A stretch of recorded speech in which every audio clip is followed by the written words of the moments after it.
Have you ever felt overwhelmed trying to get your finances in order? You search for answers and boom, 10,000 different finance books, videos, and gurus come at you like a tidal wave. I get it.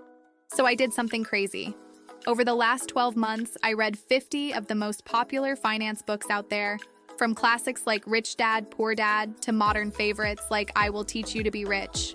In this video, I'm giving you the ultimate cheat sheet, the golden nuggets, the stuff that changed my life and could change yours without reading 50 books. Whether you're broke, just getting started, or want to finally understand money, stick with me.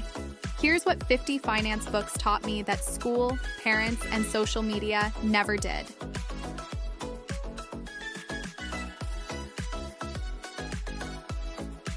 Hey Money Mastery family, it's Emma here. And welcome back to the channel where we turn everyday people into confident money makers.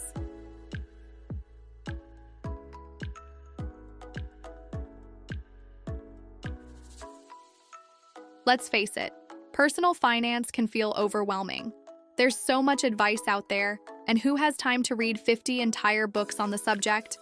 Well, I did. I read the most popular, most recommended, most talked about finance books so you don't have to. And here's the good news. You don't need to read them all to get the gold. In this video, I'll break down the 10 most powerful lessons I pulled from all those books. Practical, game-changing insights that can help you take control of your money, even if you're starting from zero. Whether you're just beginning your financial journey or looking to level up, this is for you. Let's dive in.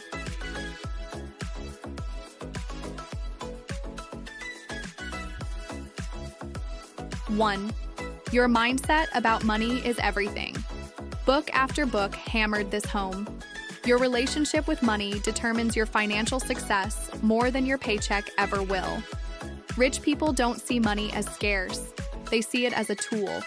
People with a poor mindset associate money with fear, guilt, and avoidance. A wealth mindset money is ownership, learning, and confidence. Rich Dad, Poor Dad, The Psychology of Money, and Think and Grow Rich all agree. If you think money is evil or impossible to get, you'll never attract it. Key takeaway: change your story, change your outcome.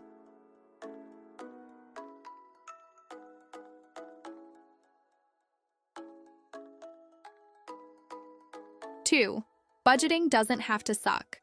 Almost every book had a section on budgeting, but the best ones made it simple and flexible. Use a zero-based budget, give every dollar a job, track your spending for 30 days to learn your patterns. Automate fixed expenses, and limit the guilt-based saving books like You Need a Budget, I Will Teach You to Be Rich, and The Barefoot Investor made budgeting feel less like a punishment and more like empowerment. Key takeaway: budgeting is telling your money where to go instead of wondering where it went.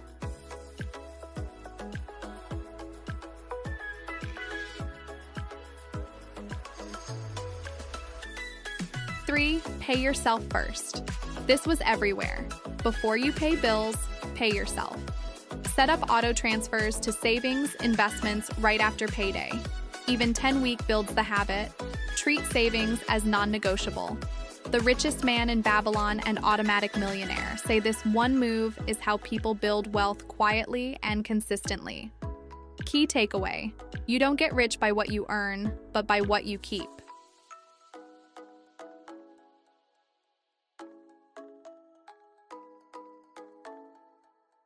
4. Debt is a dream killer. Every author had a warning about debt. Credit card debt is toxic. High interest eats your future. Student loans? Understand the terms and don't ignore them. Car payments? Rethink that new ride. Books like Total Money Makeover and Debt-Free Degree are clear. Get aggressive about paying off bad debt, or it will own you.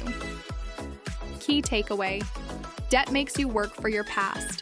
Wealth makes your money work for your future.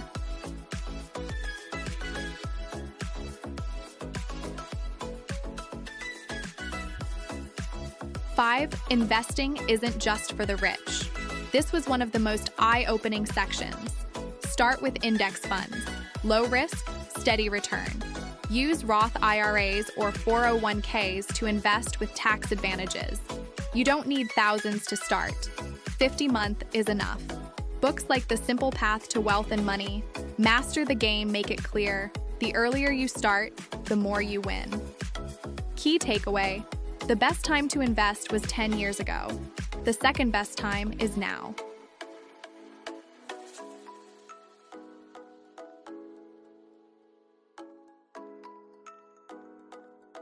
Six, side hustles and income streams matter. Want to grow wealth faster? You need more income. Start freelancing, sell digital products, drive part-time, teach online, use platforms like Fiverr, Etsy, or Upwork. Don't rely on one paycheck. Books like Side Hustle by Chris Guillebeau and The 4-Hour Workweek showed how everyday people turn hobbies into income. Key takeaway: your 9-5 builds stability. Your side hustle builds freedom.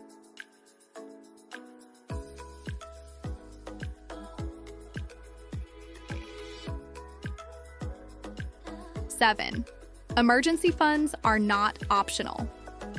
One of the loudest and clearest lessons across all 50 books was this: you must have an emergency fund. This isn't a suggestion, it's a non-negotiable. Life is unpredictable. Your car breaks down, you lose your job, your pet gets sick. An emergency fund is what stands between you and financial disaster when life throws you a curveball. Most books recommend starting with at least $1,000 as a mini emergency fund. This is your buffer against small, unexpected expenses. Then, build it up to cover 3 to 6 months of your essential living expenses: rent, groceries, utilities, transportation, and any debts. Here's why it matters. Without an emergency fund, every bump in the road becomes a crisis. You're forced to rely on credit cards, loans, or borrowing from friends and family, which only digs the financial hole deeper. It gives you peace of mind. Knowing you can cover your needs for a few months without income gives you power and flexibility. Some books, like The Total Money Makeover by Dave Ramsey, go hard on this. Others, like Your Money or Your Life, talk about it from a more holistic, psychological angle: how financial security affects your overall well-being. One clever tip that kept popping up: keep your emergency fund in a separate high-yield savings account, not connected to your debit card. Out of sight, out of mind, but accessible when truly needed. This isn't just about money, it's about avoiding panic, about protecting your mental health, about being able to make smart decisions instead of desperate ones. Think of your emergency fund as financial self-respect. You're saying, "I've got my back."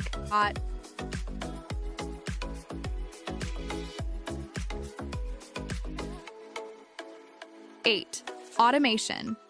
Less stress, more results. One big hack rich people use: automate everything.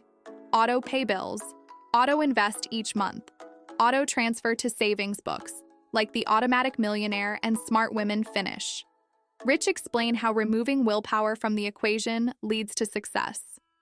Key takeaway: set your system once and let it work in the background.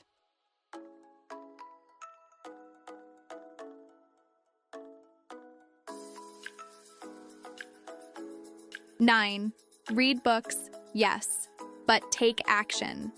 This might surprise you. Some millionaires don't read 100 books a year. They read one book 100 times and apply it. Reading is great. Learning is powerful. But none of it matters if you don't do something with it. Key takeaway: don't just read about money. Use what you learn.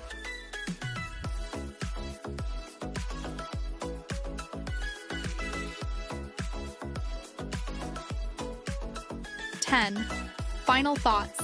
Here's what really matters. If I could sum up 50 finance books in one sentence, it would be this: spend less than you make, invest the rest, and be patient. You don't need to be perfect. You don't need a finance degree. You just need to start. Bonus: my top 5 book recommendations. The Psychology of Money by Morgan Housel. I Will Teach You to Be Rich by Ramit Sethi. Rich Dad, Poor Dad by Robert Kiyosaki. The Simple Path to Wealth by J.L. Collins. The Automatic Millionaire by David Bach.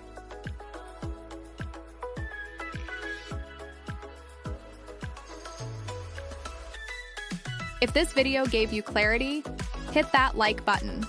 Share this with a friend who needs help with their money. Comment below, which of these lessons hit you hardest? Subscribe for weekly money tips that are simple, real, and proven to work. You don't have to read 50 books. You just need to take the first step. Let's do it together.